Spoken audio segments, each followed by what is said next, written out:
episode of the Retail Perch. We took a week off there in between, just catching a breath. I think we had nonstop a bunch of episodes, and Stephanie was just over her head. So, but by the way, today we have Stephanie in the room with us because Gary has had to take care of some business. How are you doing, Stephanie? I am wonderful today, Shekar. Thank you. Terrific. And of course, you guys know at the Retail Perch, we discuss everything related to supermarket, grocery, technology trends, challenges, and anything else that we think is remotely connected to it. And today we happen to have a very interesting guest with us, Stephanie, and probably a first. We love having industry people on this podcast because we get a different perspective on things. And I think they're obviously in a vantage position where they're able to look out a little further. And I think this will be super useful for our listeners here. So, Stephanie, you want to welcome Brandon here to the show? Sure. I'd love to welcome Brandon. Brandon is actually the president and CEO of Wisconsin Grocers Association, but he has an interesting start. He started in government and public affairs, and I believe he's still involved in that. So it'll be interesting to hear how Brandon went from that to the WGA. And also Brandon recently had his own event. So I'm looking forward to hearing about that and how that went. So Brandon, you want to tell us a little bit about your background and how you got started, how you ended up in grocery? Yeah, as the Grateful Dead say, it's what a long, strange trip it's been. I've been here just around 24 years or so, and I'm very fortunate to work for this industry and work for grocers who, as you know, are kind of the main pillar of strength on Main Street and small businesses and large cities anywhere across our state here in Wisconsin and across the country. And you're right, Stephanie, I started in politics actually and kind of morphed into government affairs and then into business. And I had always wanted to run an association. It's just something I wanted to do. And I had a friend of mine tell me association work is pretty good, especially if you can get it. And the secret there is that people that get into these jobs, i.e. like me, stay here for a long time. So the openings are few and far between, but I was fortunate that the Wisconsin Grocers Association was looking for a new CEO and I applied. And I was fortunate enough to be hired. I think my selling point, because my only retail experience at that time was that I was the assistant night and weekend manager for a convenience store, which means I was looking for. I had the Schlepp job. I worked Friday night, Saturday night, and I opened up Sunday morning in time to get the papers unbundled before they threw the change on the sidewalk. And the other great selling point was I like groceries, so that was a big point. But I was very lucky to be hired. But over the course of this job, have been even luckier to have learned from our members so much about this industry, how they operate, what their mindset is, what their passion and commitment is to the industry, their employees, their customers. And it's just been a fabulous experience. I learned something every single day from our members and people in the industry. So I just continue to enjoy this job. And we just look for ways to try and help the members of the Wisconsin Grocers Association run their businesses better, support them where we can. We can talk about what happened during COVID, pre-COVID, COVID, and now. But all the things that we do are really designed to support in one way or another what we can do to help our members. Yeah, that makes a lot of sense. So Brandon, I know I was at the NGA. I don't know if you were at the NGA show in Vegas. Did you make it? I had to miss it this year because of a workforce issue. Our marketing coordinator quit one morning, walked out, and it was a couple weeks before our show. So I wasn't going to the NGA show this year. Got it. But one of the topics of conversation, I think this has generally been the topic of conversation the last couple of months, is of course, workforce, right? Labor shortages and supply chain issues and rising prices. And I think it's been top of a lot of people's minds. And in fact, a lot of the requests we get even for byline articles and contributions to media are around that topic, because everybody's trying to read the crystal ball here in terms of, what is going on, what's causing this, and what's the way out. And from your vantage point, where you look at, kind of like an interface between government and industry, what do you see, Brandon? This is it's a conundrum, and it's not a It's not a short-term solvable problem because it's a mindset of those people who have decided not to work. Now, whether it's because they had a year and a half benefits to support unemployment, rent, whatever it was they were getting from the state and federal government, it built in this idea that you don't have to go to work. I mean, you're getting paid, benefits to not work. That kind of created that mindset. Now that we're in a transition in the pandemic where we still have it, we still have people who are getting infected, still getting sick. We're still taking all the precautions that were taken during the height of the pandemic, but getting people to say, yep, I want to go back to work is a problem. And there's nobody that can really change that mindset except those people who have chosen not to work. Now we see people who, one story a grocer shared with me was that they were interviewing people to come back to work. And this person came into the store and said, okay, sure, I'll come back to work. I want $18 an hour, just Monday through Friday. And no management stuff. I'm not doing any management stuff, okay? Well, I asked, did you offer to pick them up and bring them to work and take them home after their shift? When you're looking for people to come back to work, and granted, grocers are paying more per hour, paying more on salary, paying more benefits, like every other industry in this country are trying to do more to incent people to come back to work. There still is this hesitation. Now, some people want to say, well, it's a public transportation problem. I don't know about you, but I see plenty of buses running around the street. Some people say it's a childcare issue where both parents, have been home for so long. Now going back to work, trying to put their kid into daycare, is that a problem? And I understand that, but there are solutions because people found solutions in 2019 before the pandemic hit. So we've got to come back to finding solutions to help people. But the bottom line is they've got to want to come back to work, and people are gonna hold out until they can get that $18 an hour job where they don't have to do anything or more. Until that mindset changes, we're going to have continued problems, not only in the grocery industry, but in hardware and shoe stores, you name any component of retail, as well as manufacturing and production. You might as well add agriculture and every other industry into that. We all need people to come back to work. There's just simply no way we're going to change what you see on the store shelves today. You see big gaps. You see, one column of juice full on the shelves, the other empty. You can find that in every category in the store where they're just simply not getting product. And people ask, well, why is that? Why? It was there last week, it was there 2 weeks ago. Why is it not there today? And people are I think there's some interest in why does that happen? And they start to hear these supply chain stories, never really understanding what supply chain stories or what the supply chain is. As one of my grocery members said, we always took the supply chain for granted. It was efficient. It was effective. We put our order in, stuff showed up. Our DSD guys came in, they stocked the shelves, we were good to go. And the supply chain was tweaked every bit along the way to make it run better, run faster, be more efficient, delivery on time, and it benefited everybody. But when it broke down because of the workforce.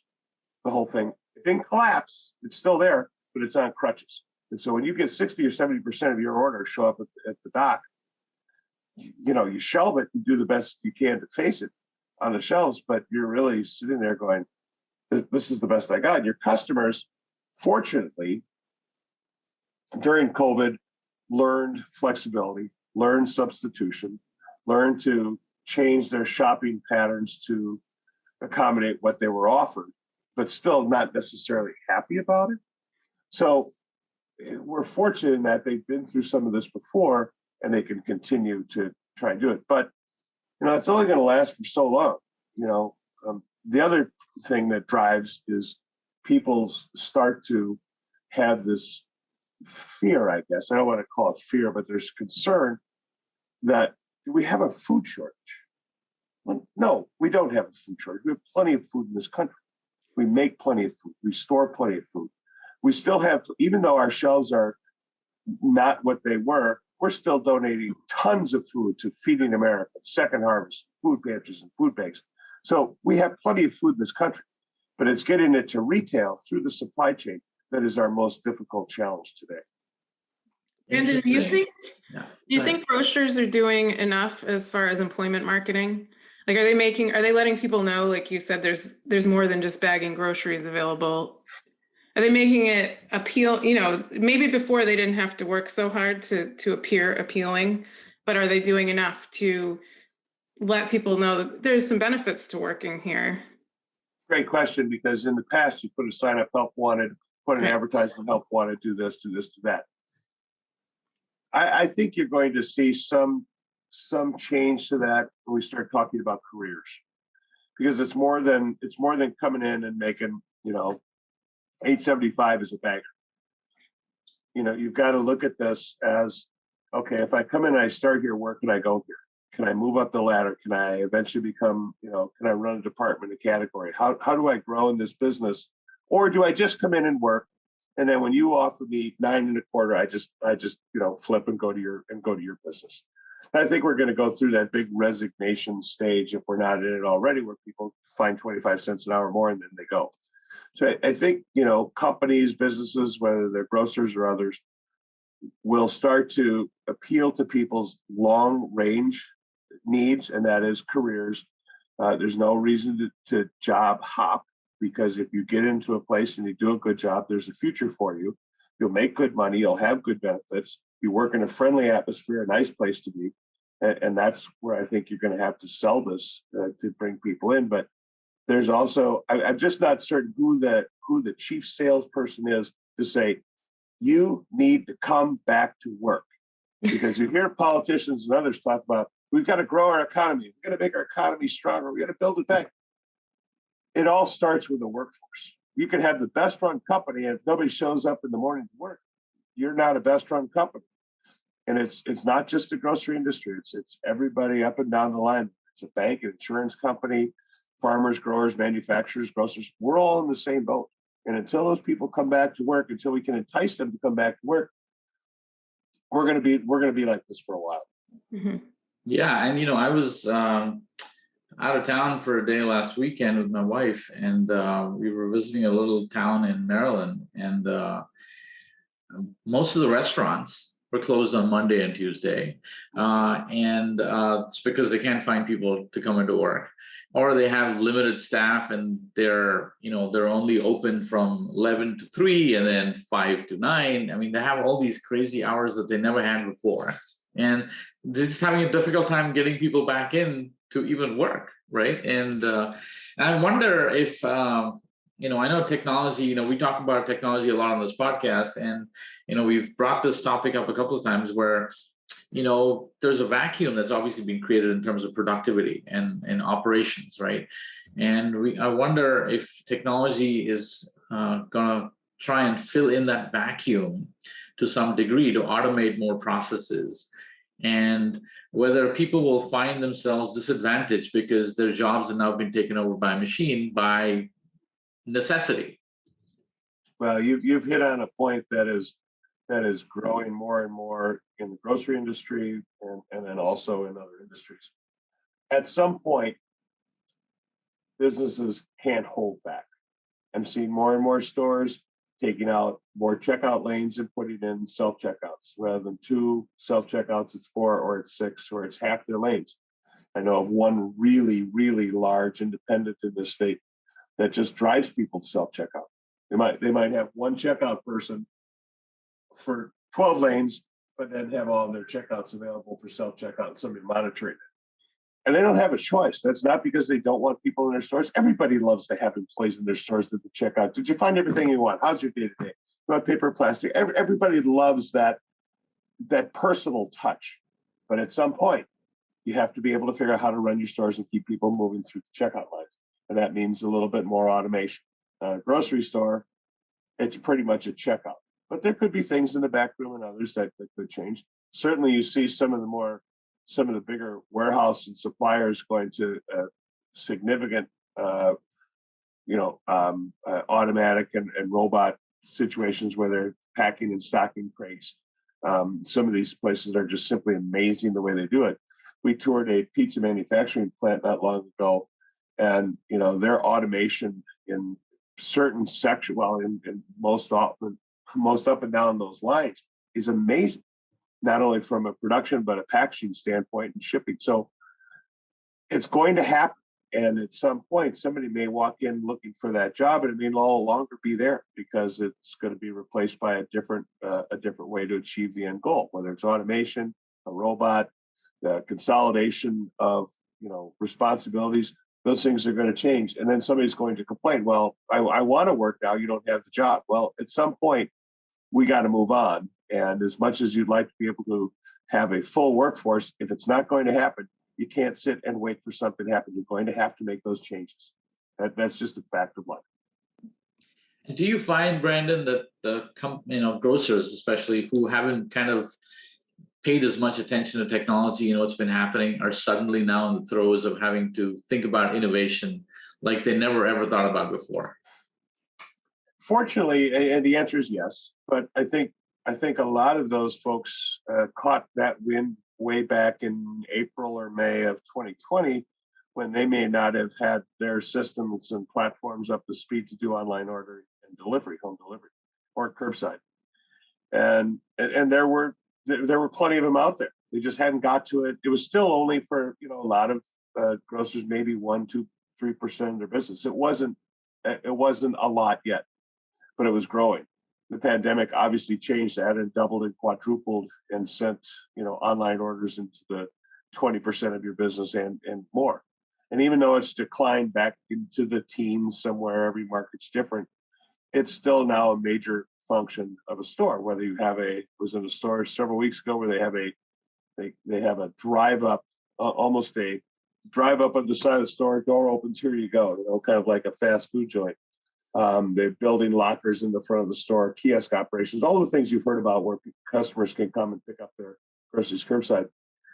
And so for many of those, they kind of said, well, we got to do something quick. And so they found ways to build an online system, maybe not as sophisticated, but a way to at least accommodate their customers. That's continued to grow.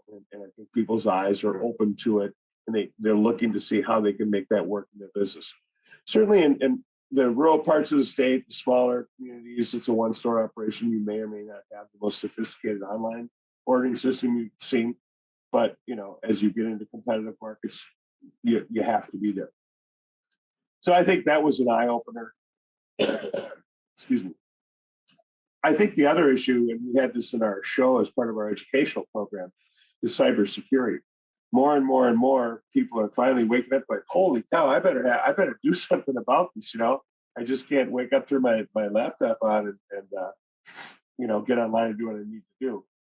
That is becoming, I think, and I hope, something that grocers are very, very aware of, and that they can shut their business down. One of our presenters from a Retail Security Association said, in some cases, and not necessarily just grocery, but the average number of days that a business could be shut down is 23 days until they pay the ransomware. Just think of, if your show was canceled for 23 days because you didn't pay whatever Bitcoin amount they wanted. That's that hurts. Just think of a grocery store where you're running hundreds of people through your store a day, and all of a sudden you're shut down. You have loyal customers, and they'll eventually come back. But for those 23 days, they got to go buy groceries someplace. And so, the answer to your question is yes. I think they're becoming more savvy. But I also am constantly reminded of how much is on a grocer's plate and how very little their customers know. And there's nothing wrong with it. That's the way it should be. Customers come to the store, they have their list, hopefully. They grab a cart, they fill it, they check out, hopefully in 3 minutes, and they go home. A very uneventful but successful shopping experience. I love taking legislators and my friends from the media and anybody else I could take on tours of a store with a retailer and have them explain what it is they have to do, whether it's compliance with federal laws, compliance with state laws, compliance with local laws and ordinance. That alone is more than a full-time job for one person. But then you add in ordering, pricing, HR, recruiting, retaining your staff, taking care of your customers, being aware of what the latest product is, dealing with the hundreds of vendors that you have, from your warehouse to DSD to somebody that's, going to clean the snow off your parking lot when it snows. There is so much on a grocer's plate, you wonder how they manage to run that store. And as I tell those stories about how much they have to deal with during the day, how competitive the industry is, what their margin is. I had one person say, after listening to this, say, who would want to run a grocery store? I mean, seriously, you think what these guys they have to do. And then those margins, right? Well, yeah. And that's the other, people have no idea what the margins are. So, retailers really have a massive challenge to not only maintain what they have, but to keep their eyes open to technology, what they need to do to change and how they need to grow. And I think technology, is now going to evolve in recruitment and retention. There are becoming more and more programs out there how to reach people. It's more, nobody's going to put an ad in the want ads anymore. You're going to go to your job center in the state, or you're going to go to others in the field that can help target an audience and reach out to who you may want to try and entice to come in for an interview. I hear ads on the radio, not for grocery, but I hear ads on the radio from different businesses saying, "Hey, if you're an HVAC tech, we've got openings. Why don't you come talk to us? We won't tell your employer, but come talk to us and we'll offer you a deal." So, it's a very competitive marketplace out there for prospective employees, and grocers and others are going to use technology to reach them. Yeah, interesting. And I wonder if inflation is actually going to push people back into the workforce because their expenses are going up, right? It's an interesting balancing act there. If prices do go up and inflation, drives cost of living up, you can no longer sustain on one job. Then you got to go find that second job, or do you have to go find work? So I'm wondering if it's something that's actually balancing this whole trend of people choosing not to work. That's a really good point, Shekar, because just looking at your grocery bill now versus, a couple of years ago, it's incredible how, it kind of has gone incrementally. So you didn't really. Yeah, you don't realize it, but it's gone up, right? Right, but if you sat down and looked at your grocery budget, it's much bigger than it was before. It's one of those things where it continues to evolve and revolve about what is the price increase and where is it coming from. And I don't think people yet understand that the workforce, and I keep going back to this because it's really the core of what we're talking about. This absence of a full workforce in the supply chain is driving up costs. At every step along the way, here's a penny, here's a nickel, here's a penny, here's a dime. And by the time it gets to retail, where our margins are less than 1% on the net side, at some point they just can't absorb those increases anymore, and they're going to have to pass them on to consumers. And we say that all the time. There's just no way that cost increases outside of our control, outside of a grocer's control, can be maintained without being passed on to the customer. So if you don't want to work, you're contributing to a price increase. Sorry, that's the bad news, but you're responsible for it. And until we get people back in this workforce, get back to that efficient model we have, it's going to cost more. There's just no doubt about it. Now, the thing that frustrates me is when a new round of CPI comes out and says, "Oh, we've got an 8% increase in food at home. Food and energy prices are up so high, we're going to have an 8% increase." So the phone rings, the media calls and go, "Oh my God, grocery prices are going up 8%. No, they're not. This is not an 8% across the board increase in prices. And so grocers have to educate their customers when somebody comes and says, "Well, prices are going up 8%? I just heard that on the news." No, they're not. There are some things that are going to go up, and some things are going to be stable. So again, we're back to consumer education, and what does that mean? Again, it's a challenge. But I think grocers love to have those customers in their stores so they can explain it. And yes, Stephanie, you could look at what you spent on groceries a year ago and versus what you're spending today. Where do you point the finger at? Well, there's lots of places you can, but the fact of the matter is we're in an economy that's struggling. It's going to continue to struggle. People are going to have to continue to eat, so we're going to provide products for them to buy. It's going to cost a little bit more, but until this ship gets turned around, this is kind of where we are right now. Again, shoppers though are they're savvy. They're going to look for deals. You're going to go in and I don't know the last time you used a coupon, but maybe you're thinking, maybe I should use those coupons I see. Maybe I should go digital on my coupons. Maybe I should look for the sale price. Maybe I should, look what's out there. And customers will do their best to shop at price. But still, there's not much you can do to control it. The government can't control it. They're not going to put price controls on products. That's a disaster. So they're going to let the marketplace try and work it out. And hopefully in our industry, the supply chain can right itself as we go along and be able to, hold the line on pricing. So do you see, Brandon, a future where we see fewer SKUs on the shelves to address some of these supply chain things? And second thing is, how do you think grocery stores should respond to this whole thing to retain their shoppers' loyalty, right? I mean, what can they do? If I'm a supermarket retailer listening to this episode, what would you say they should be focusing on to say, hey, how do I keep my existing business? How do I keep my shoppers? How do I keep them happy? Do I have to always focus on more variety? Or because, from an optics perspective, I walk into a store and I see a lot of empty shelves, I might feel like, I might get the wrong impression, right? But at the same time, if the grocer says, hey, I'm going to reduce my SKU count and just make sure that I reformat my store to support this reduced SKU count, you got fewer varieties of paper towels, but you got plenty of paper towels, right? So I'm wondering, what do you think that grocers can possibly do to retain their customers and give them that feeling that everything is going good? One of the things that the pandemic helped grocers educate their customers from products that started to disappear off the shelves.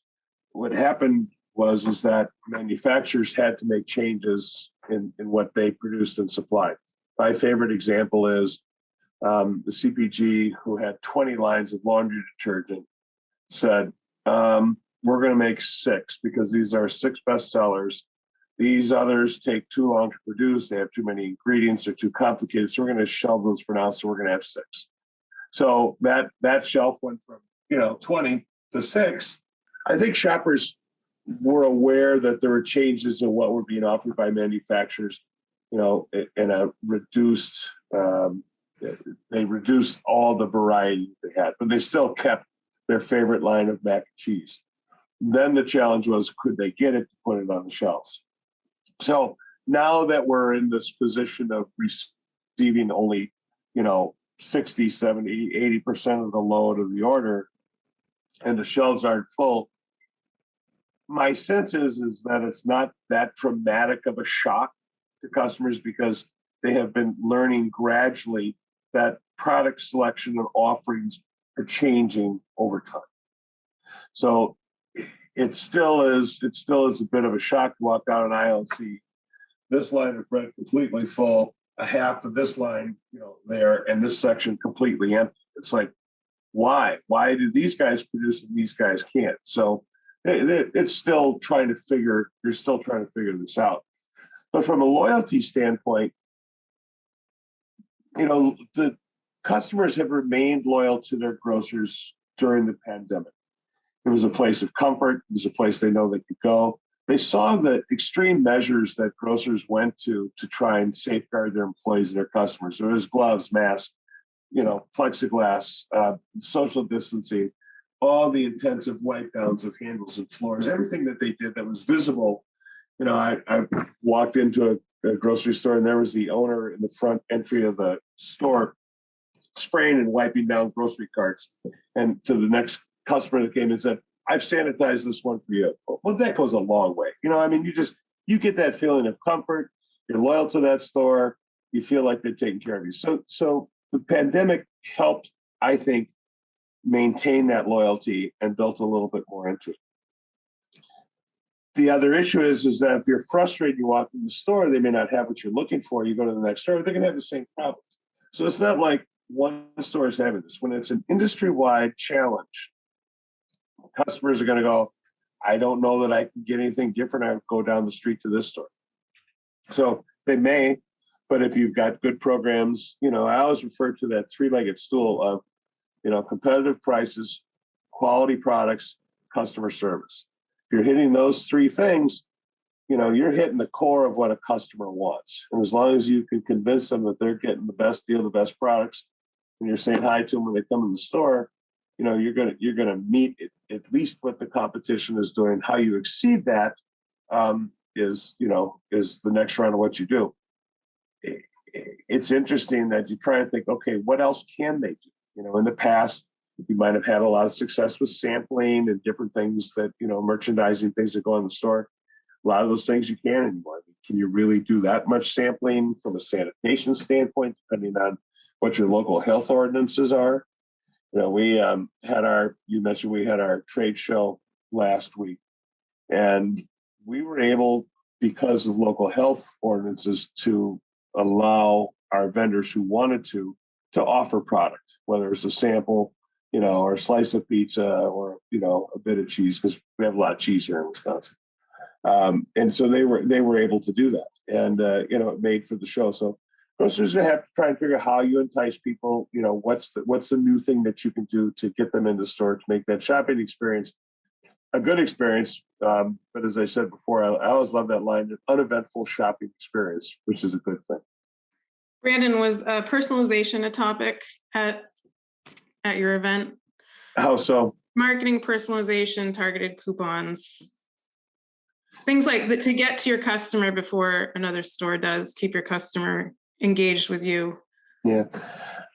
Stephanie, our focus at that show from an educational standpoint, programming, 3 of the 5 presentations we had from keynote speakers and seminars were a workforce. Mm-hmm. One was multi-generational workforce. How do you manage your 55-year-old and your 15-year-old, and how do you integrate them into different departments?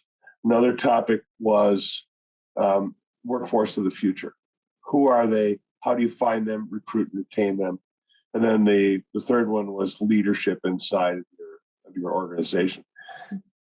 And so that's really what drove us in this show. The other 2 were shrink, which is always an issue.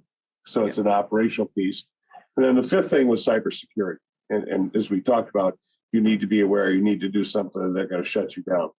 So from the how do you entice your customers to come back and keep them loyal, it was not the topic that we happened to address. But when grocers came to the show and met with vendors and retailers, they were presented with all sorts of marketing and merchandising ideas of why this product, whether it's new or whether it's something that they're used to, is good for their store. Demonstrations of merchandising presentations, whether it's from your floral department or from a beverage department. You've been to lots of trade shows, and that's what they do. So that's the presentation they had. We had our biggest show from a vendor standpoint for just a statewide association, I think, of all time. Wow. We were at 150 booths, 151. So for us, that's pretty big. And we're one of the few Midwestern states that still has a live active trade show.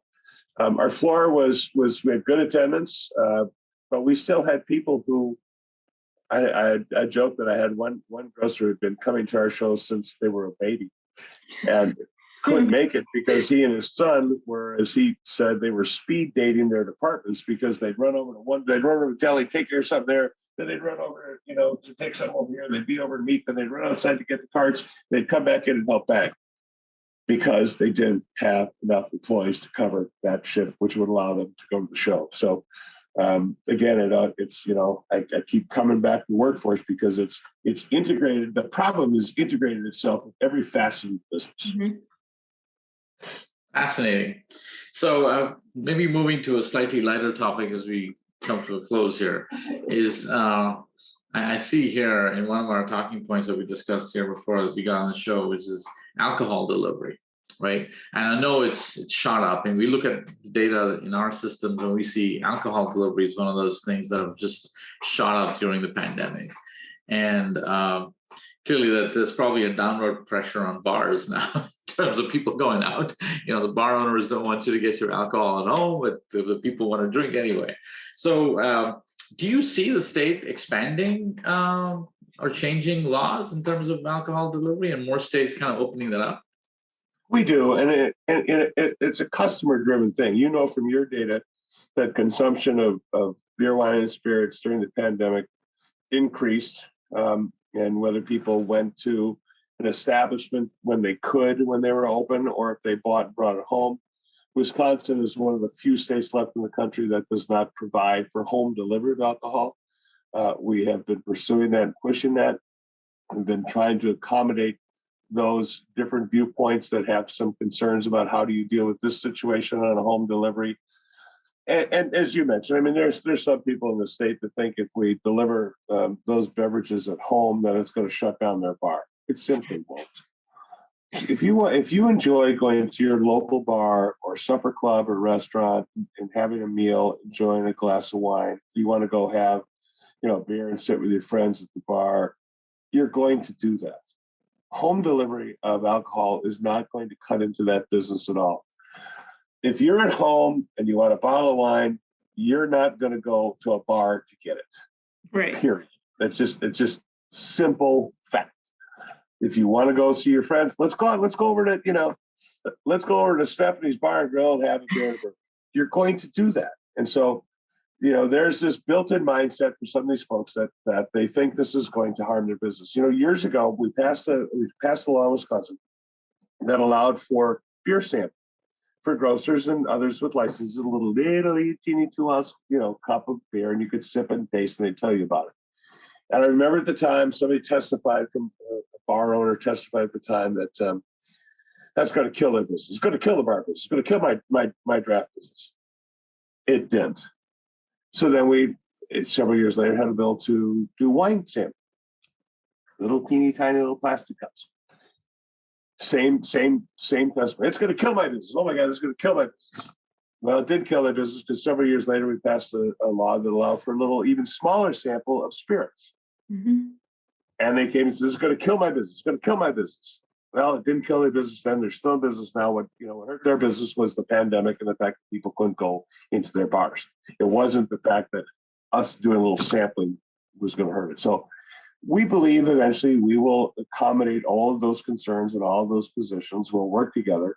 That the combined food and beverage retail experience in Wisconsin will continue to be strong, and that customers who want this will be, they will be the ultimate winners because it's something that they want, and it's part of their shopping needs. But it's going to take a little while, but we'll get it done. Yeah. Wow. This has been a fun conversation. So I think if I were to kind of summarize this, I'd say, if you're a grocer out there, you should be listening to your customers because they're going to be driving some of the changes in your business. And if you turn a blind eye to them, then you're likely to be upstaged by the competition who is listening to your customer, right? And I think, this has been a wealth of information, Stephanie. It's been fun, right? It has been. I actually really like the focus on workforce because I feel like people aren't seeing that as part of the big picture. Right. And it really is. And there's not a lot of discussion, or as much as there should be. And I agree. I think people think that this is happening in isolation, and there are so many things that it actually impacts. It impacts choices of what products you see in the store because it's the same people working in the factories who produce the products. It's going to accelerate adoption of technology, which might displace jobs. So I think there's just all kinds of ramifications for this that we're yet to completely comprehend. But I think getting Brandon's input on this and his vantage point has been fantastic. I think people are going to love this episode, Stephanie. And I was this is also very excited to getting this started, Brandon. Obviously, we talked to a lot of people about technology and using data and understanding personalization, and sometimes it is possible in all that conversation to kind of miss the big picture of, guys, why do we go shopping, right? And I understand the basics of it. And I love how you put it all together. So I want to thank you so much for your time. And we do want to suggest that if you send us your mailing address, we'll send you a coffee mug with the retail. I'd be happy to take it, and I'll replace my Wisconsin Grocers. There you go. Nice. Let me just give you one tagline on as we go on. Stephanie, you could probably put it back in the show someplace. When you talk about technology, I would tell you, go to a grocery store, talk to the owner, and stand in the store with them for a little while and have them and watch them and listen, say hello to their customers. Hi, Bob.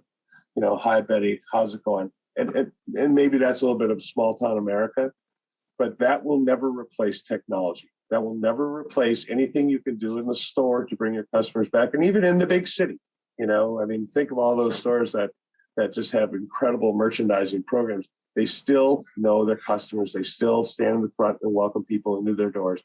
And every time I go to a store, I am truly amazed at how often that happens and how well our industry respects their customers. And no amount of technology can ever supersede that. It can support it. Right. But it really is that personalized approach that a grocer takes that is just, it's part of our industry. It's part of our DNA. Not many other industries, I think, can come close to it. I completely agree. I don't think you can have technology replace a smile and a warm greeting. No, the technology gives them the space and time to be able to continue doing that while still remaining competitive.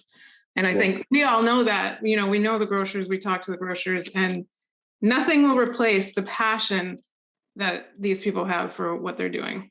Absolutely. It's inspiring. Well, thank you so much, Brandon, again, for being on the show. And like I said, if you send us your address, we'll make sure you get that mug. And, any closing thoughts here before we sign off? I'll give you one closing thought. At our show last week, and for the last couple of months, we have had a number of people, lots of people nominated for what we called our Supermarket Hero Award.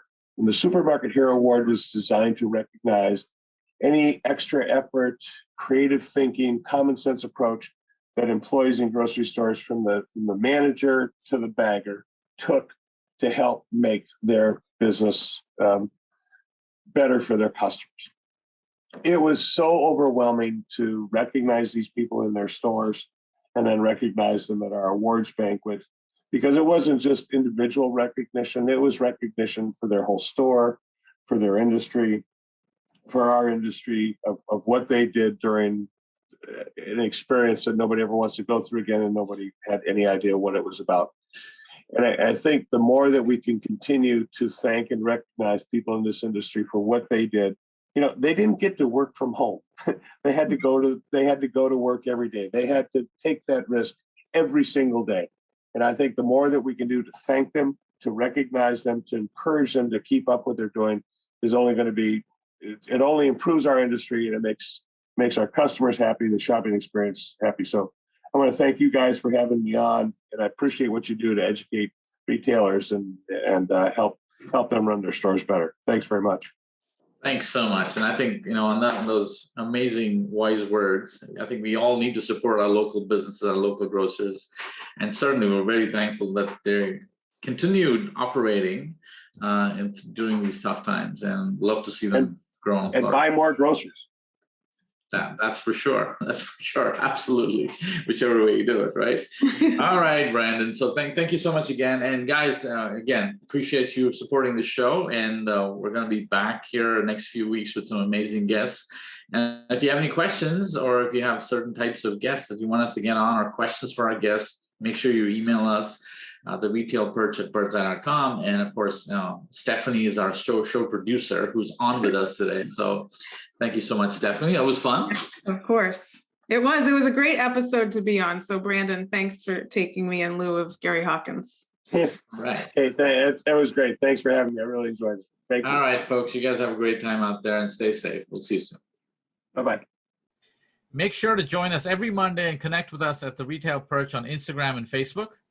And if you have any questions, feel free to email us at theretailperch@birdseye.com. Until next time, this is Shekar. And this is Gary, signing off.